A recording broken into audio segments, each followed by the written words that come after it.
వారంలో గమనించిన అంశం అది. ఈ వారంలో మనం గమనించబోయే మరొక నూతన అంశము గమనించబోతున్నాము.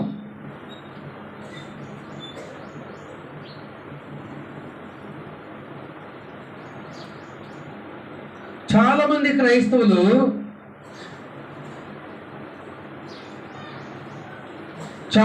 క్రైస్తవులు ఆరాధనలు ఎలాగుంటారంటే చాలా శ్రద్ధతో ఉంటారు, భక్తితో ఉంటారు, ఏకాగ్రత ఉంటారు. చాలా మంది ఇలాగే ఉంటారు. అయితే ఇది ఒక ఆరాధనలోనే ఇలాగ ఉండాలా? బయట సువార్త కొడుకుల్లో కానీ, గృహ కొడుకుల్లో కానీ, జ్ఞాపకార్థ కొడుకుల్లో కానీ, ఏ కొడుకులోనైనా ఒకే విధానంలో ఉండాలా? ఆరాధనలోనే ఏకాగ్రత ఉండాలా? బయట జరిగే మిగతా ఏ వేటిలోనైనా సరే ఆరాధనలో ఉన్నట్టే ఉండాలా? ఎలా ఉండమని దేవుడు కోరుతున్నాడు? మనం ఎలా ఉంటున్నాం? ఎందుకంటే అనాది కాలం నుండి దేవుణ్ణి వెంబడించే వారిని దేవుడు ఏమని కోరుతున్నాడంటే పూర్ణ హృదయముతో నన్ను సేవించాలి అని ఆయన కోరుతున్నాడు. పూర్ణ హృదయముతో, పూర్ణ ఆత్మతో, పూర్ణ మనస్సుతో, పూర్ణ వివేకముతో. కాబట్టి పూర్ణ హృదయముతో నేను దేవుణ్ణి సేవిస్తున్నానా అంటే, సేవించడం అంటే గణపరుస్తున్నానా, హెచ్చిస్తున్నానా, కీర్తిస్తున్నానా, కొనియాడుతున్నానా అనేది ఆలోచన చేసుకోవాలి. కొంతమంది అభిప్రాయం ఎలా ఉన్నదంటే ఆరాధనలో ఏకాగ్రత ఉంటే చాలు. ఎందుకంటే మొన్న జరిగినట్టు ఆ గృహ కొడుకుల్లో కానీ, కృతజ్ఞత కొడుకుల్లో కానీ ఎలా ఉన్నా కూడా ఏమి కాదులే, ఇదేం ఆరాధన కాదుగా అన్నట్లుగా చాలా మంది మెంటాలిటీ ఉంది. కాబట్టి అసలు దేవుని ఆలోచన ఏంటి? మనం ఎలాగ వెంబడించాలని ఆయన కోరుతున్నాడు, మనం ఎలాగ వెంబడించాలని ఆయన ఆజ్ఞాపిస్తూ ఉన్నాడు. మనం ఎలాగ వెంబడిస్తున్నాము అనేది ఆలోచన చేద్దండి. ఈరోజు మనం గమనించే అంశము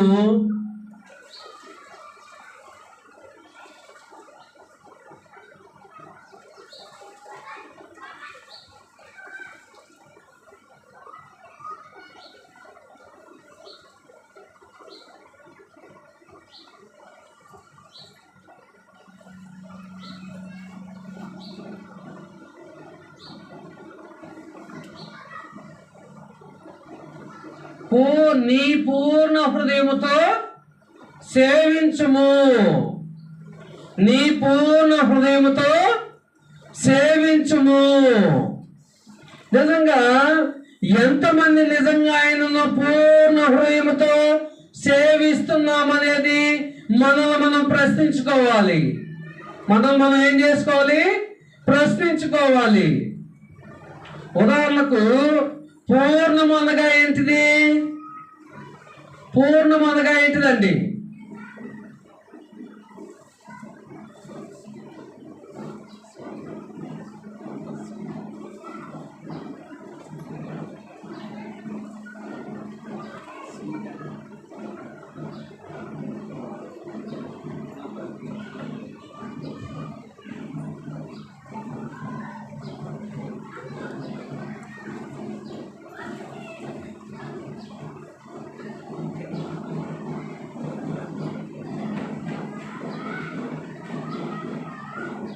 ఇది ఒక వాటర్ బాటిల్ అనుకోండి, నేను సగం వరకు పోసా, నిండా పోసానని చెప్తున్నా. ఇది నిండా పోసినట్ట, సగం ఉండట? ఏమండి? పూర్ణం అంటే ఏంది? నిండాగా, దీన్ని నిండాగా పోయటం. అవునా? మనం కూడా అలాగే చేస్తున్నాం. మనం సగంలోనే ఉండి దేవునితో ఏమంటున్నామంటే, అయ్యా నేను పూర్ణ హృదయంతో నిన్ను సేవిస్తున్నానయ్యా, నా హృదయాన్నంతా కుమ్మరిస్తున్నానయ్యా అని అంటా ఉన్నాం. నిజంగా పూర్ణ హృదయంతో సేవించడం అంటే ఏంటో తెలుసా? మనం ఆరాధనలోనే కావచ్చు, గృహ కొడుకులే కావచ్చు, సువార్త కొడుకులే కావచ్చు, జ్ఞాపకార్థ కొడుకులే కావచ్చు, ఏవైనా సరే మన శరీరాన్ని, మన మనస్సును మర్చిపోయి కూర్చోవాలి. అంతేగాని ఫోన్లు మన చేతులు పట్టుకొని ఫోన్లు వచ్చినప్పుడు ఫోన్లో మాట్లాడుతూ సేవించడము పూర్ణ హృదయంతో సేవించినట్టు కాదు. మన కుటుంబం దగ్గర వెళ్తే మా చర్చిలో ఆదివారం వచ్చేసరికి బ్యాక్ వైపు కూర్చున్న వాళ్ళందరూ కూడా లెక్కలు వేసుకుంటారండి. సోమవారం నుండి శనివారం వరకు వాళ్ళు ఎంత సంపాదించారు, ఎంత ఖర్చు పెడుతున్నారు, ఈ లెక్కలు వేసుకుంటారు అని చెప్తా ఉన్నారు. నిజంగా అలాగే లెక్కలు వేసుకోవటం కానీ, ఫోన్లు పట్టుకొని మాట్లాడటం కానీ, ఫోన్లు చూడటం కానీ, ఇదంతా కూడా పూర్ణ హృదయంతో ఆయనను సేవించినట్టు కాదు. పూర్ణ హృదయంతో ఆయనను సేవించినట్టు కాదు. కాబట్టి ఎప్పుడైతే మనం ఆ యొక్క క్యాప్ వరకు పోస్తామే, క్యాప్ వరకు పోసినప్పుడు పూర్ణముగా నింపినట్టు. పూర్ణముగా అంటే పూర్తిగా. సగం వరకు నింపితే ఇదంతా ఖాళీగా ఉంటుంది. కాబట్టి మన హృదయాన్ని కుమ్మరించే విషయంలో కూడా హాఫ్ వరకు మనం కుమ్మరిస్తున్నాం. హాఫ్ వరకు, మిగతాది అంటే అది మనకు సంబంధం లేదంటున్నాం. దీని కొరకు ఈ హాఫ్ నా భార్య కొరకు ఆలోచించాలి ఆరాధనలోనే, లేదంటే బిడ్డ కొరకు ఆలోచించాలి, లేదంటే తల్లిదండ్రుల కొరకు ఆలోచించాలి, లేదంటే స్నేహితుల కొరకు ఆలోచించాలి. యవనస్తులు అయితే స్నేహితుల కొరకు ఆలోచిస్తూ ఉంటారు. కాబట్టి దేవుడైతే ఆయన సన్నిధిలో ఉన్నప్పుడు, అది ఆదివారం ఆరాధనైనా కావచ్చు, మిగతా ఎక్కడ జరిగే వాటినైనా పూర్ణముగా లోబడాలి. పూర్ణ హృదయంతో ఆయనను సేవించాలి. ఎలా చేయాలి? పూర్ణ హృదయంతో ఆయనను సేవించాలి. కాబట్టి ప్రియ సహోదరి సోదరులారా, అలాగే పూర్ణ హృదయంతో సేవించే వారు ఎంతమంది ఉన్నారా అంటే కొన్ని కోట్ల మంది క్రైస్తవుల్లో 1 కోటి మంది కూడా ఉంటారో ఉండవరో కూడా డౌటే. కాబట్టి దేవుడైతే అనాది కాలం నుండి కోరుతూ ఉన్నాడు. ఏమని? పూర్ణ హృదయంతో ఆయనను సేవించాలని. పూర్ణ హృదయంతో ఆయనను సేవించాలని. చూడండి, భూమి మీద ఏదైనా పని చేసేటప్పుడు అది చాలా ఇంపార్టెంట్ అని పని అనుకోండి, పిల్లలు కల్లిస్తే వాళ్ళని బాగా కొడతాం. ఎందుకంటే అది చాలా జాగ్రత్తగా చేయాల్సిన పని కాబట్టి. మరి అంతకంటే ప్రాముఖ్యమైనది దేవుని సన్నిధిలో మనం గడిపే సమయము. అంతకంటే ప్రాముఖ్యమైనది. కాబట్టి మరి సహోదరి సోదరులారా, నీ పూర్ణ హృదయంతో ఆయనను సేవించడానికి నువ్వు ఎంత మట్టుకు ఇష్టపడుతున్నావు?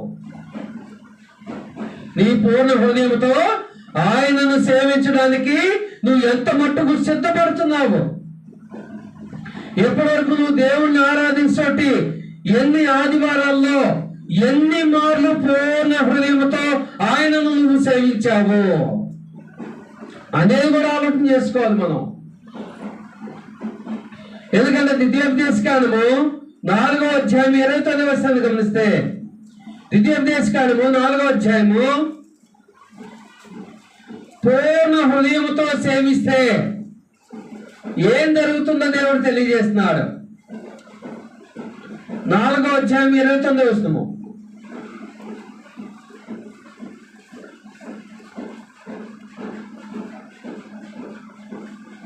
అయితే అక్కడ నుండి నీ దేవుడైన యెహోవాను మీరు వెతికిన యెడల నీ పూర్ణ హృదయంతోను నీ పూర్ణ ఆత్మతోను వెతుకున్నప్పుడు ఎలా వెతకాలంట? ఆయన్ను నీ దేవుడిని యెహోవాని ఎలాగ వెతకాలి?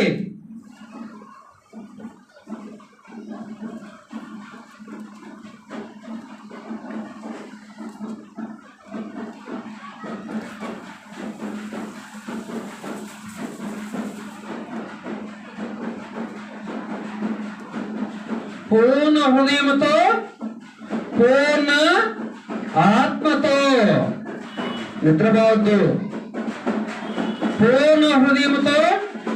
చూడండి, నీ దేవుడైన యెహోవాను మీరు వెతికిన యెడల నీ పూర్ణ హృదయముతోను నీ పూర్ణ ఆత్మతోను వెతుకున్నప్పుడు ఆయన నీకు ప్రత్యక్షమగును. ఆయన నీకు ఏమవుతాడంట? ప్రత్యక్షమగును. అంటే ఆనాడు ఇజ్రాయేలుకైతే ఆయన ప్రత్యక్షమయ్యాడు. నేడు మనకైతే ఎలాగ ఉంటున్నాడండి? ఆయన వాక్యము ద్వారా మనకు సమీపంగా ఉంటున్నాడు. అవునా కదా? ఆనాడైతే ఆయన ప్రత్యక్షమయ్యాడు దేవదూతల ద్వారా, ప్రవక్తల ద్వారా, అనేకుల ద్వారా.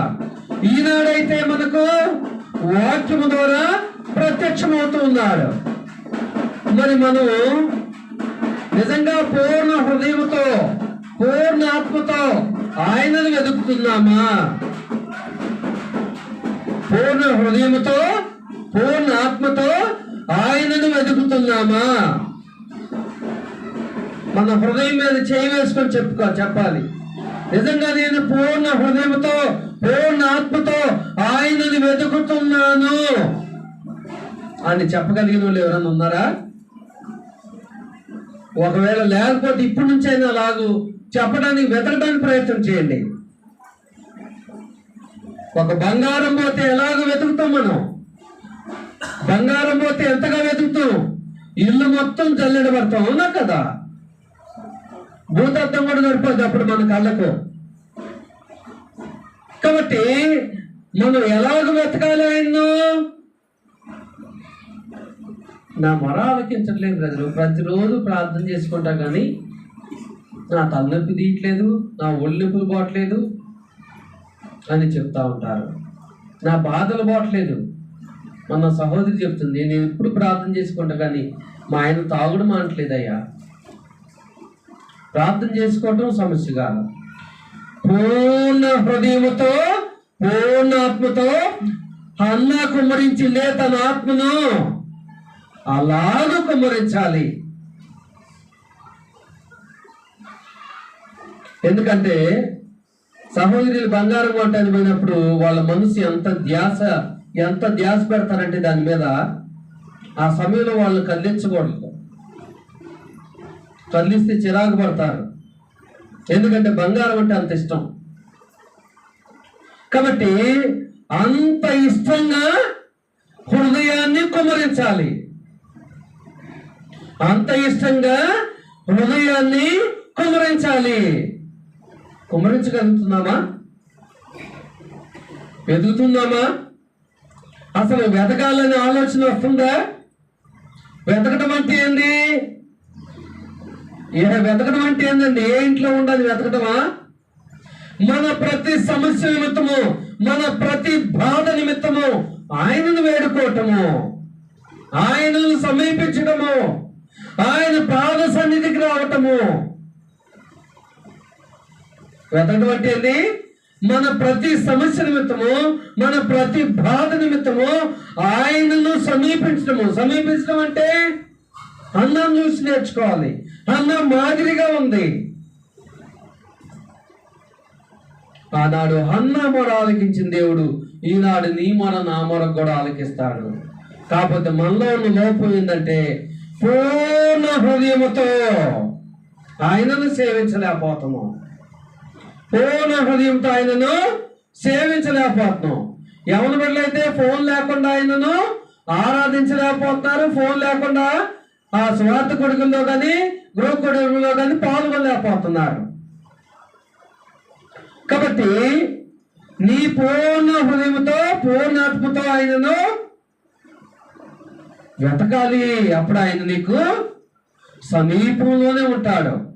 ఇదే ద్వితీయోపదేశకాండం 6వ అధ్యాయం 5వ వచనం చూడండి. 6:5.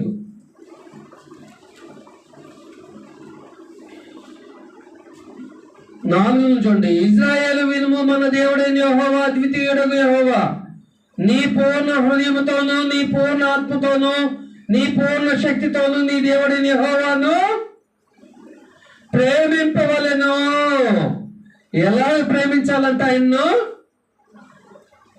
పూర్ణ హృదయంతో, పూర్ణ ఆత్మతో, పూర్ణ వివేకముతో, ఇంకా పూర్ణ శక్తితో. ప్రేమించడం అంటే ఏంటండి? ప్రేమించడం అంటే ఏంది? యవన బిడ్డలు ప్రేమించుకున్నట్ట, ఒక భర్త భార్యని ప్రేమించినట్ట, ఒక భార్య భర్తను ప్రేమించినట్ట, తల్లిదండ్రులు బిడ్డను ప్రేమించినట్ట. ప్రేమించడం అంటే ఏంటి అర్థము? ఆయనను ప్రేమిస్తున్నానని నేను చెప్పాను అనుకోండి, ఆయన ఆజ్ఞలను పాటించడమే ఆయన్ని ప్రేమించడం అంటే. ఏంటిది?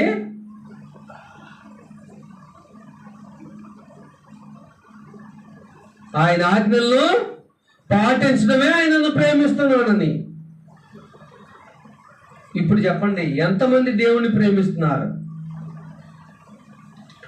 ఎంతమంది దేవుణ్ణి ప్రేమించే స్థితిలో ఉన్నారు? ఆజ్ఞలు ఎంత మట్టుకు పాటిస్తున్నారు?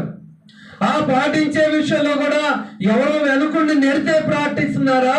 ఎవరో ముందుండి తాడుతో లాగినట్టు లాగితే పాటిస్తున్నారా? పూర్ణ హృదయంతో, పూర్ణ ఆత్మతో, పూర్ణ వివేకంతో, పూర్ణ శక్తితో పాటించాలని, మీకు మీరే స్వచ్ఛందంగా పాటించాలని ఆశపడుతున్నారా?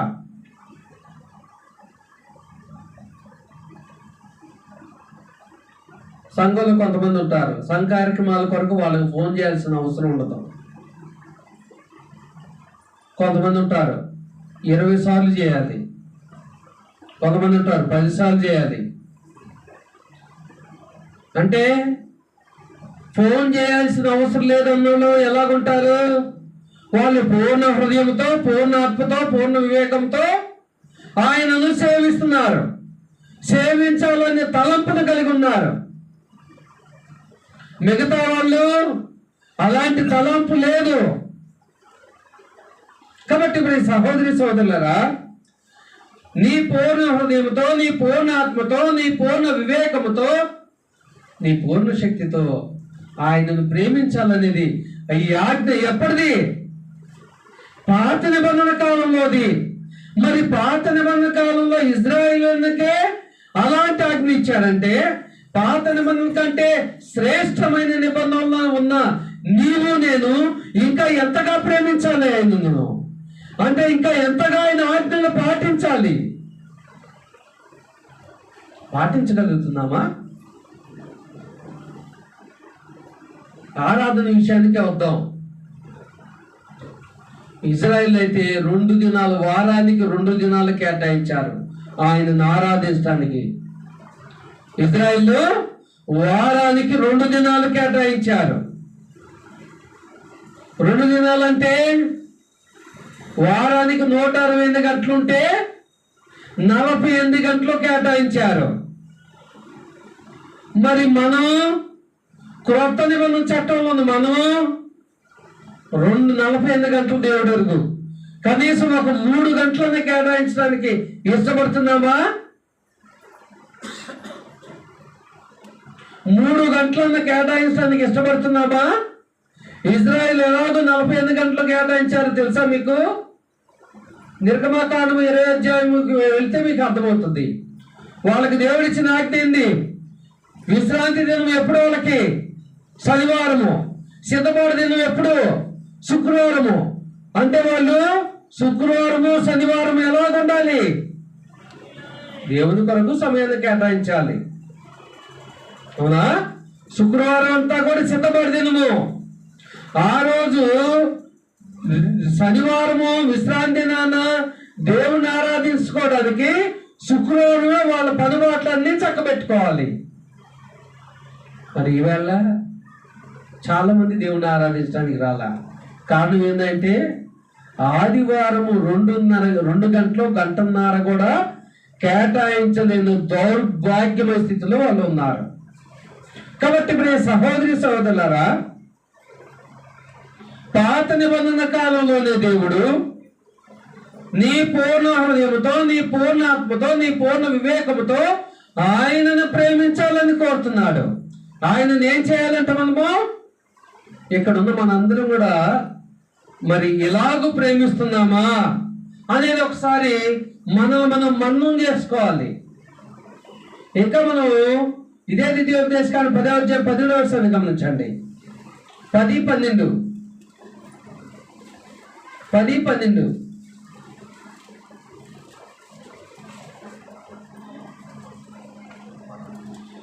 కాబట్టి ఇశ్రాయేలు నీ దేవుడైన యెహోవాకు భయపడి, ఏంటిది?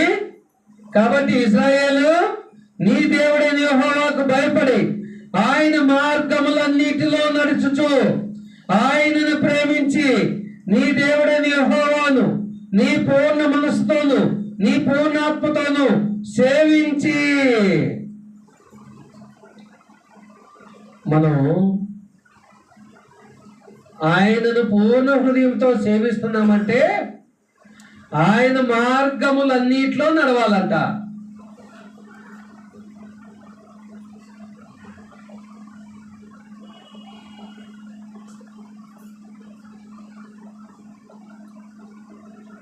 నడవాలి అంటే ఆయన మార్గములన్నిటిలో అంటే ఒక విశ్వాసిగా మనం జీవితాన్ని ప్రారంభించినప్పుడు ఆదివారం ఆరాధనకు రావాలి. సంఘ కార్యక్రమాలన్నిట్లో మనము మన పాలు పంపులు ఉండాలి. మన భాగస్వామి ఉండాలి. అప్పుడే మనము పూర్ణ హృదయంతో ఆయనను సేవించినట్లు. నేను ఆరాధనకే వస్తాను, సంఘ కార్యక్రమాలు నాకు కుదరదంటే పూర్ణ హృదయంతో నువ్వు సేవించినట్టే.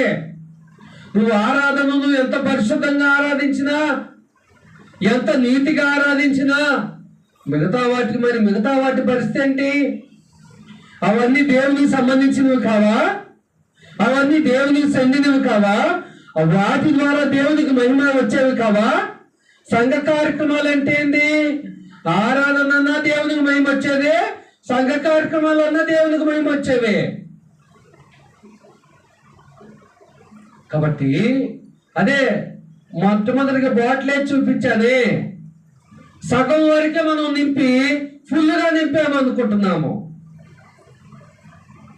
కానీ ప్రతి వారము కూడా మనము పూర్ణ హృదయంతో ప్రతి కార్యక్రమంలో కూడా పాల్గొనాలి.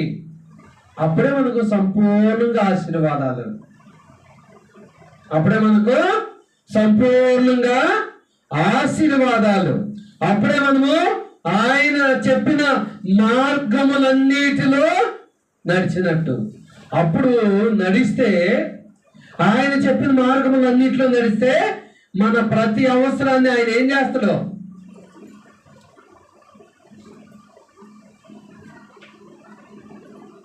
ప్రతి అవసరాన్ని ఆయన తీరుస్తాడు. ఇప్పుడు చెప్పండి, మన ప్రతి అవసరం తీర్చబడట్లేదంటే కారణం మనమా దేవుడా? కారణం ఎవరండి? మనం ఆయన మార్గములన్నిటినీ అనుసరించలేకపోతున్నాం కాబట్టి ఆయన మన అవసరాలు తీర్చట్లేదు. ఒకవేళ అనుసరించి చూడు, ఖచ్చితంగా నీ అవసరం తీర్చబడుతుంది. నీ భర్త త్రాగుబోతైనా, తిరిగిపోతైనా, వ్యభిచారైనా, దొంగ అయినా, దోపిడిదారుడైనా, ఎవరినైనా సరే దేవుడు మారుస్తాడు. నా భర్త మారట్లేదంటే ముందు నువ్వు దేవుడి మార్గంలో అన్నిట్లో ఆయన చెప్పిన వాటన్నిటి ప్రకారం నువ్వు జీవించట్లేదు కాబట్టి నీకు అలాంటి బాధలు వేదనలు ఉన్నాయి. ఇంకా 13వ అధ్యాయం 3వ వచనాన్ని గమనిస్తే, ఇదే ద్వితీయోపదేశకాండము 13:3.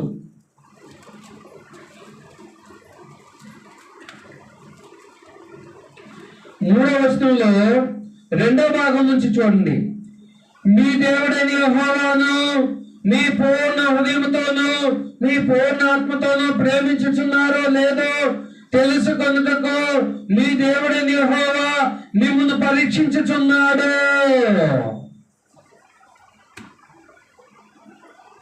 ఏంటిదంట?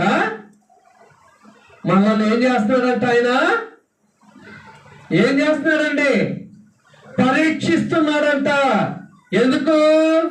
మనం పూర్ణ హృదయముతో పూర్ణ వివేకముతో పూర్ణ ఆత్మతో ఆయనను సేవిస్తున్నాము సేవించట్లేదు అని వేడి ద్వారా పరీక్షిస్తున్నాడంట.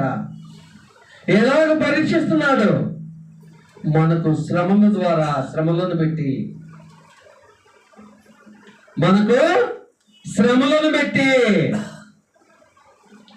ఆనాడు ఇజ్రాయేలునే పరీక్షించాడంటే ఈనాడు మనల్ని కూడా ఆయన పరీక్షిస్తున్నాడనా పరీక్షించాడని అర్థము.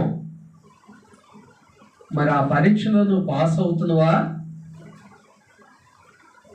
కనీసం 100కు 100% ఉత్తీర్ణత రాకపోయినా కూడా కనీసం 35 మార్కులు పాస్ మార్కులు, 35% అయినా వస్తుందా నీకు 100కి? ఏమండి, 10th క్లాసులో పాస్ మార్క్ ఎంత అండి? 135. మిగతా వాటిలో కూడా మ్యాక్సిమం అలాగే ఉంటుంది ఇంచుమించుగా. కనీసం చాలా మంది టౌన్ ఫస్ట్ లో వస్తూ ఉంటారు, అవునా? అంటే 600కి 595 లేదంటే 596 ఇట్లా వస్తూ ఉంటాయి. మనకి ఇలాగ రావటం దేవుడు ఎరుగు. కనీసం ఆ 600కి కనీసం 300 వచ్చే పరిస్థితి ఉందా అనేది ఆలోచన చేసుకోవాలి. కనీసం అన్నిట్లో పాస్ మార్క్ అయినా వచ్చే పరిస్థితి ఉందని ఆలోచన చేసుకోవాలి. అన్నిట్లో అంటే ఆరాధనలో పాల్గొనే విషయంలో, సంఘ కార్యక్రమాలు అన్నిట్లో పాల్గొనే విషయంలో, మనం ఇతరులతో ప్రవర్తించే విషయంలో, మనం సువార్త ప్రకటించే విషయంలో, ఆత్మ సంబంధంగా బలపడే విషయంలో, సంఘంలో పరిచర్య చేసే విషయంలో ఇవన్నీ వస్తాయి లెక్కకు. ఇవన్నీ లెక్కకు వస్తాయి. కాబట్టి ఆయనైతే మనలను ఆనాడు ఇజ్రాయేలునే పరీక్షించాడంట. అంటే శ్రేష్టము కాని నిబంధనలోనే ఆయన ఎంతగా పరీక్షిస్తే మరి శ్రేష్టమైన వాటిలో, శ్రేష్టమైన నిబంధనలు మనం ఉన్నాం, మనల్ని ఎంతగా పరీక్షిస్తాడనేది ఒకసారి ఆలోచన చేసుకోవాలి. ఉదాహరణకి ఎట్టో చెప్పనా, ఒక 15,000 శాలరీ ఇచ్చినప్పుడు మేనేజరు కొన్ని బాధ్యతలు మనకు అప్పగిస్తాడు. శాలరీ పెంచే కొద్దీ ఏమవుతుంది? మనకు బాధ్యత పెరిగిద్ది. బాధ్యత పెరిగే కొద్దీ రెస్పాన్సిబిలిటీగా ఉండాలి, అదే కదా? 15,000 శాలరీ ఇచ్చినప్పుడు మేనేజర్ మన మీద ఎక్కువగా ప్రెజర్ పెట్టడం. అదే 15,000 20,000 అయినా అనుకోండి, అప్పుడు ఎక్కువగా ప్రెజర్ పెడతా ఉంటాడు. అప్పుడు ఫ్యామిలీ కింద కూర్చొని హాయిగా నిద్రపోవచ్చు వాక్యం అనుకుంటా, అవునా? అంతేనా? కాబట్టి మనకు దేవుడు క్రొత్త నిబంధన ఇచ్చాడు, శ్రేష్టమైన నిబంధన ఇచ్చాడు. ఎందుకో తెలుసా? కొన్ని కోట్ల సంవత్సరాలు నిత్య రాజ్యాన్ని, నిత్య సంతోషాన్ని పొందుకోవటానికి. మరి ఆ క్రొత్త నిబంధన మనకు ఇస్తే, ఆ క్రొత్త నిబంధన ఇవ్వటానికి నువ్వేమన్నా నీ బిల్డింగ్ రాసిచ్చినవా? నీ మెల్ల ఉన్న బంగారాన్ని ఏమైనా రాసిచ్చినవా? ఆయనకు ఏమి రాసిలా, నువ్వు రాసిలా, నేను రాసిలా. కానీ తన అద్వితీయ కుమారుడి ప్రాణాన్ని ఆయన పెట్టాడు పరంగా. కాబట్టి అటువంటి స్థితిలో మనము మన జీవితంలో ఎంత ఇచ్చినా కూడా పాప క్షమాపణ మనం పొందుకోలేము. కానీ అటువంటి బాధ్యతను దేవుడు మనకి ఇచ్చినప్పుడు మనం పూర్ణ హృదయంతో సేవించడానికి ఇంకా ఏంది మనకు నొప్పి? యజమాని అంటాడు కదా, ఎరా నీ ప్రతి అవసరం తీరుస్తున్నా కన్నా ఏంది నువ్వు ఆ లోబడి పనిచేయమేంది, యజమానికి లోబడమేంది అని భౌతిక సంబంధమైన యజమానులు అంటారు కదా. మరి మన ఆత్మలకు యజమాని దేవుడు కూడా అంటాడు మనలను, నీ ప్రతి అవసరాన్ని తీరుస్తున్నా కదా, అయినా సరే నువ్వు ఎందుకు ఇంకా లోబడవు, నువ్వెందుకు ఇంకా సంఘ కార్యక్రమాల పట్ల నిర్లక్ష్యంగా ఉంటావు అని దేవుడు కూడా అంటాడు.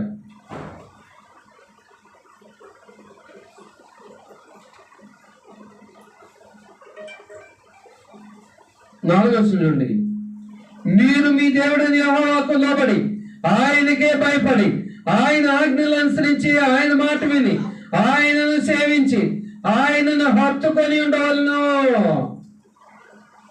ఎప్పుడు హత్తుకొని ఉండగలం? ఆయన ఆజ్ఞలన్నిటినీ పాటించినప్పుడు. నా ఎదురుగా రావట్లేదు కండి హత్తుకోవడానికి అంటారా? మన హృదయంలో ఉంటాడు. హత్తుకోవాల్సింది శరీరంతో కాదు, నీ ఆత్మతో ఆయన ఆత్మను ఏం చేయాలి? హత్తుకోవాలి. అది నిరంతరము జరిగే ప్రక్రియ. నిరంతరము మన మొబైల్ ఫోన్లు చూసేటప్పుడు దేవుడు మనతో ఉండడం, అది గుర్తుపెట్టుకోవాలి. చాలా మంది ఎవరి వెళ్ళి ఏమనుకుంటారంటే, నేను ఫోన్ చేసేటప్పుడు కూడా దేవుడిని హత్తుకొని ఉంటాను అనుకుంటారు. అది భ్రమే కానీ నిజమైతే కాదు.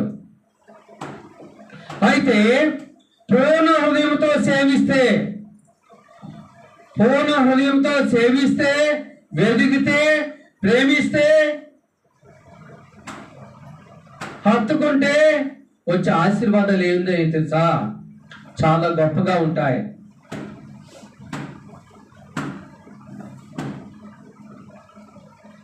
చూడండి, 13వ అధ్యాయము, ద్వితీయోపదేశకాండము 20వ అధ్యాయానికి రండి. 30వ అధ్యాయము 2వ వచనం నుంచి. ద్వితీయోపదేశకాండము 30వ అధ్యాయము 2వ వచనం నుంచి. ఆయనను గనక పూర్ణ హృదయంతో సేవిస్తే, ఎవరిని? మన యజమాన్ని. అవునా? ఆయన కనుక పూర్ణ హృదయంతో సేవిస్తే ఆయన ఇచ్చే ఆశీర్వాదాలు ఏమిటాయో తెలుసా?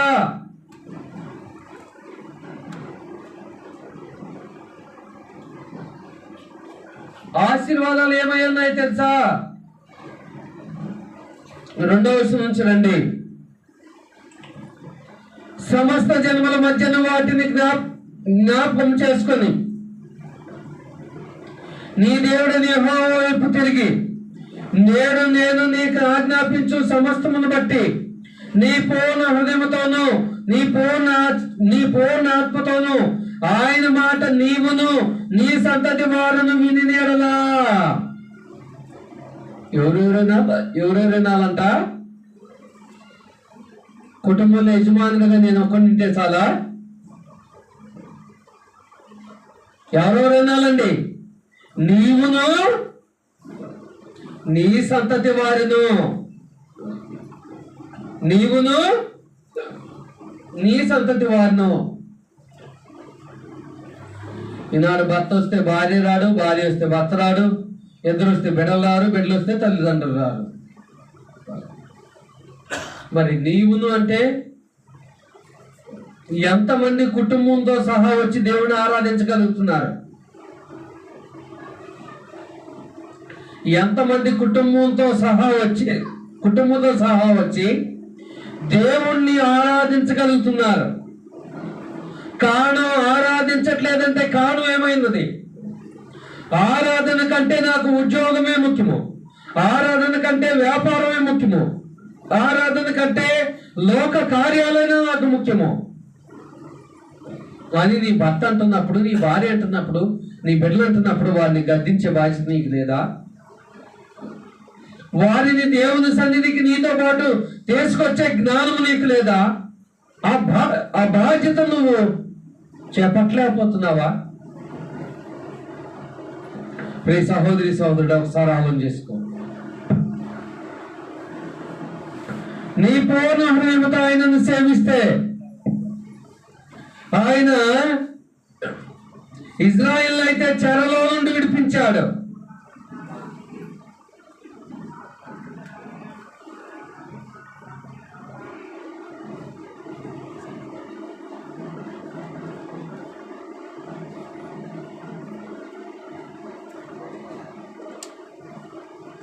ఇజ్రాయెల్ అయితే చెరలో నుండి విడిపించాడు. ఈనాడు మనల్ని అయితే ప్రతి సమస్య నుండి విడిపిస్తాడు.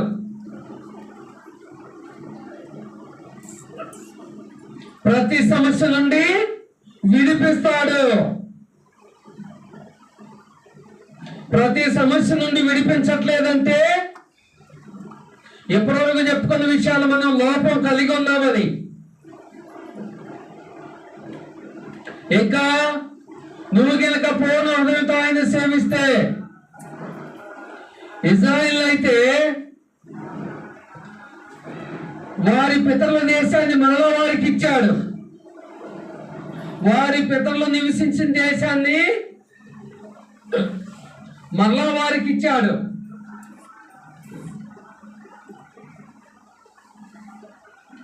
ఈనాడు దేవుడు నీకు పరలోకాన్ని ఇస్తాడు. ఈనాడు దేవుడు నీకు పరలోకాన్ని ఇస్తాడు. ఆనాడు ఇజ్రాయేలుకి అయితే వాగ్దాన దేశమైన కానాను ఇచ్చాడు. ఈనాడు మనకైతే ఏమిస్తాడు? పరలోకాన్ని ఇస్తాడు. ఎప్పుడు? పూర్ణ హృదయంతో ఆయనను సేవించినప్పుడు. ఇక వారి పితరుల కంటే, ఇజ్రాయేల్ పితరుల కంటే వాళ్ళకి ఎక్కువగా మేలు చేశాడు. ఎక్కువగా మేలు చేశాడు. ఈనాడు మనకు కూడా వాళ్ళకంటే ఎక్కువ మేలు చేస్తాడు. 2వ వచనం నుంచి 10వ వచనం వరకు ఉన్నాయి నేను చెప్పేయన్ని. మీరు ఇంటికి వెళ్ళిన తర్వాత తీరిక ఉన్నప్పుడు చదువుకోండి. 30వ అధ్యాయము 2వ వచనం నుంచి 10వ వచనం వరకు ఉన్నాయి నేను చెప్పే పాయింట్లు మొత్తం. ఇంకా నీవు నీ సంతతి వారు లోబడినట్లుగా సున్నతి చేస్తాడు. ఏం చేస్తాడు?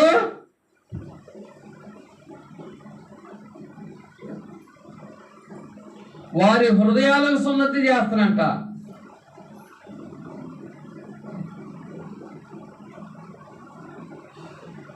ఈనాడు మన హృదయాలు కూడా ఆయన సున్నతి చేస్తాడు.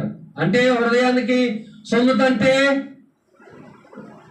మన హృదయంలో ఉన్నటువంటి చెడు వ్యసనాలు ఉన్నా, దేవునికి విరోధమైన భావం గల మనసున్నా దాన్ని పూర్తిగా తీసివేస్తాడు. దాన్ని పూర్తిగా తీసివేస్తాడు.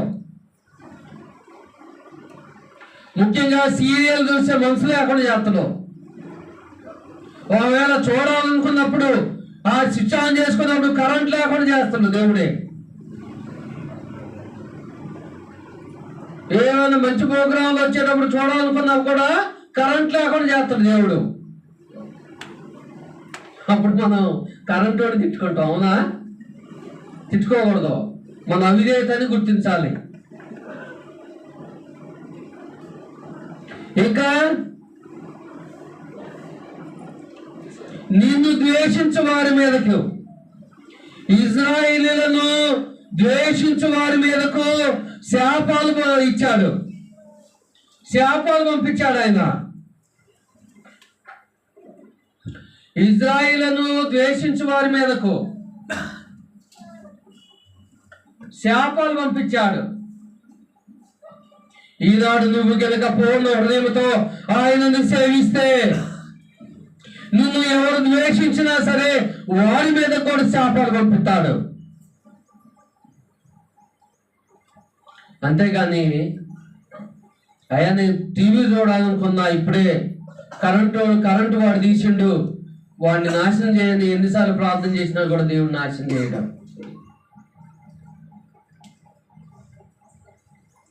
నువ్వు దేవుణ్ణి అనుసరించడానికి ఎవరైతే నిన్ను అడ్డగిస్తున్నారో వారిని నిలువరించయ్యా అని నువ్వు ప్రార్థన చేస్తే ఖచ్చితంగా దేవుడిని మొరాలకిస్తాడు. నువ్వు ఆత్మ సంబంధంగా బలపడకుండా ఎవరైతే అడ్డగిస్తున్నారో వారిని అడ్డు తొలగించాయంటప్పుడు దేవుడిని మొరాలకిస్తాడు. కానీ మన లోక భోగ భాగ్యాల కొరకు మనం ప్రార్థిస్తే, అదేనండి మీరే అన్నారుగా శత్రువులు సైతం ఆయన శత్రువుల మీద పాపాలు పంపిస్తారని. మరేం పంపించలేదంటే కలవదాం. ఏ విషయం చెప్తే, ఏ పని చేస్తే ఆయన పాపాలు పంపిస్తారో ఆ విషయంలోనే ఆయన చేస్తారు. అంతేకాని మనం కోరుకున్నట్టుగా చేయడు.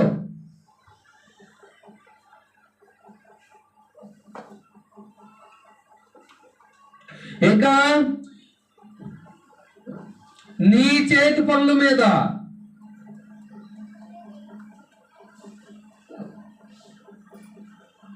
నీ గర్భఫలమందు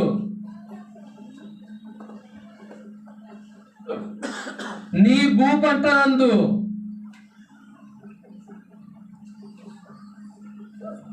ఆయన ఆశీర్వదిస్తాడు. నీ చేతి పనులన్నిటిని ఆశీర్వదిస్తాడు. నీ గర్భఫలాన్ని ఆశీర్వదిస్తాడు. నీ భూ పంటలను ఎప్పుడండి ఆయనను నువ్వు గనుక నీ పూర్ణ హృదయంతో సేవించినప్పుడే ఇవన్నీ జరుగుతాయి. ఇన్పుట్ ఇస్తేనే అవుట్పుట్ వస్తుంది. మనం ఇన్పుట్ ఇవ్వకుండా అవుట్పుట్ కోసం ఎంతసేపు ఎదురు చూసినా రాదు. కాబట్టి ప్రియ సహోదరి సోదరులారా, 30వ అధ్యాయము 2 నుంచి 10 వచనాలు చదువుకుంటే ఈ మాటలన్నీ ఉన్నాయి. ఇప్పుడు మనం చదవటానికైతే సమయం లేదు, తర్వాత చదువుకోండి.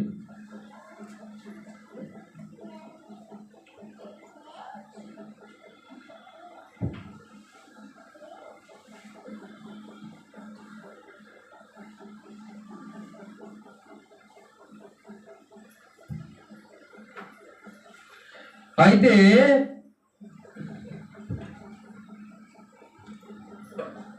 ఏ సందర్భాల్లో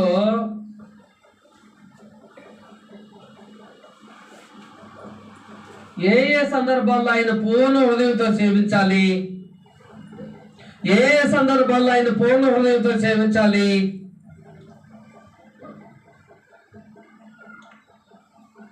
ఆరాధనలో, స్వార్థ కొడుకుల్లో,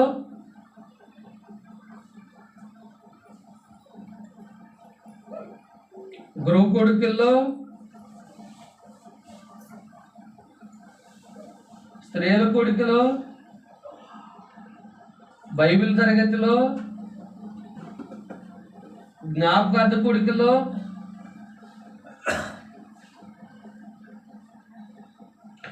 ఎక్కడైనా సరే పూర్ణ హృదయంతో ఆయనను సేవించాలి. చాలా మంది స్వార్థికుడు ఉన్నప్పుడు ఒకలాగా, లేనప్పుడు ఒకలాగా చేస్తూ ఉంటారు.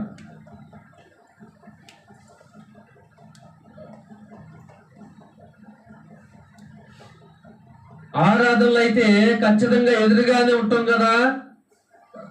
మిగతా రోజుల్లో స్వార్థ కొడుకులు అయితే ఎక్కడో జనం చాటు కూర్చోవచ్చు, జనం వెనక కూర్చోవచ్చు, ఫోన్లు పట్టుకొని చూడవచ్చు, వాక్యం వింటున్నామని చెప్పొచ్చు.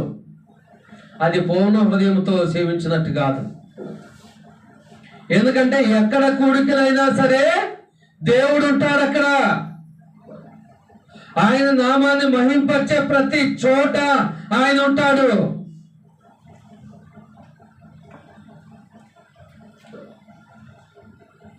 కాబట్టి ప్రియ సహోదరి సోదరులారా, పూర్ణ హృదయంతో ఆయనను సేవిస్తున్నావా? ఇప్పుడు మనం చెప్పుకున్న ఆశీర్వాదాలన్నీ వస్తాయి. సేవించట్లేదా? ఆశీర్వాదాలు బదులుగా శాపాలను ఇస్తాడు. ఆశీర్వాదాల బదులుగా శాపాలను ఇస్తాడు. జాగ్రత్త. ఎందుకంటే ఆయన మహారౌద్రము గలవాడు.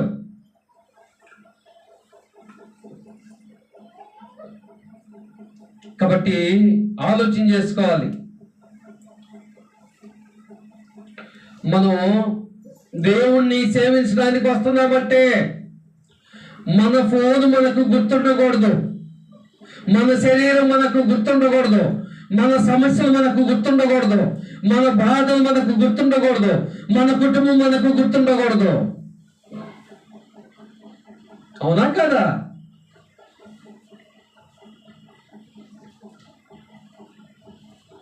ఇవన్నీ గుర్తుపెట్టుకొని వస్తే పూర్ణ హృదయంతో అక్కడ ఉండలేవు. వాస్తవం కాదండి. కాబట్టి ప్రియ దేవుని పిల్లారా, సువార్తికుడు ఉన్నా లేకపోయినా, సువార్తికుడు ఎదురుగున్నా ఎదురుగు లేకపోయినా, దేవుణ్ణి పూర్ణ హృదయంతో సేవించే విషయంలో నిర్లక్ష్యాన్ని కలిగి ఉంటే శాపగ్రస్తులు అవుతాం. ఏమవుతాం? శాపగ్రస్తులు అవుతాం.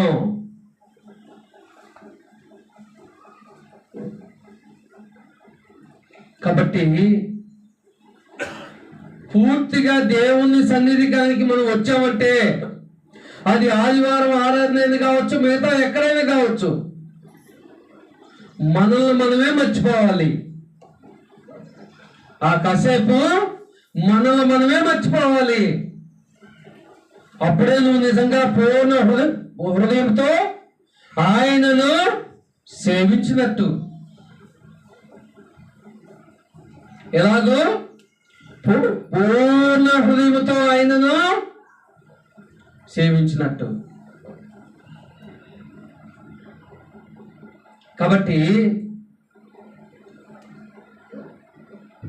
ఇక్కడున్నటువంటి నాతో సహా మనందరం కూడా ఏ స్థితిలో ఉన్నామంటే,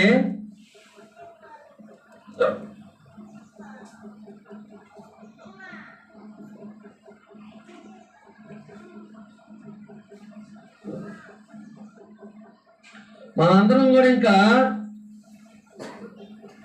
2%, 3%,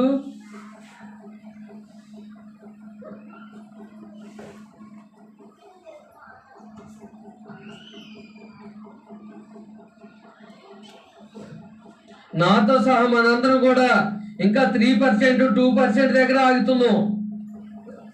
ఇంకా 100%కి మనం ఎదగాలి. పూర్ణ హృదయంతో ఆయనను సేవించలేకపోతున్నాము. ఒకసారి ఆలోచన చేసుకోవాలి, సిగ్గుపడాలి. మనం ఇంకా ఈ స్థితిలోనే ఉన్నామంటే ఇంకా చేరవలసిన స్థితి చాలా ఉన్నది. ఇది క్రీస్తు వలె, క్రీస్తుకు సమానమైన సంపూర్ణత. మనం ఇంకా ఎంత ఎదగాలి అంటే ఇంకా 97% ఎదగాలి. అది అందరు కాదు, కొందరే. మళ్ళీ దీనిలో కూడా అలా 1% కూడా రాని వాళ్ళు చాలా మంది ఉన్నారు ఇక్కడ ఉన్న వాళ్ళు. కాబట్టి దయచేసి అలాగ ఉండొద్దు.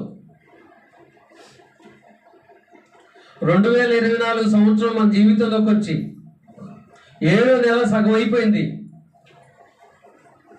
ఇంకా 5 నెలలే ఉంది 2024 సంవత్సరం. ఎప్పటి నుంచి ఆయన మొదలు పెట్టండి పూర్ణ హృదయంతో ఆయనను సేవించడం ఎలాగనేది. అలాగే మీ అందరు కూడా పూర్ణ హృదయంతో ఆయనను సేవించి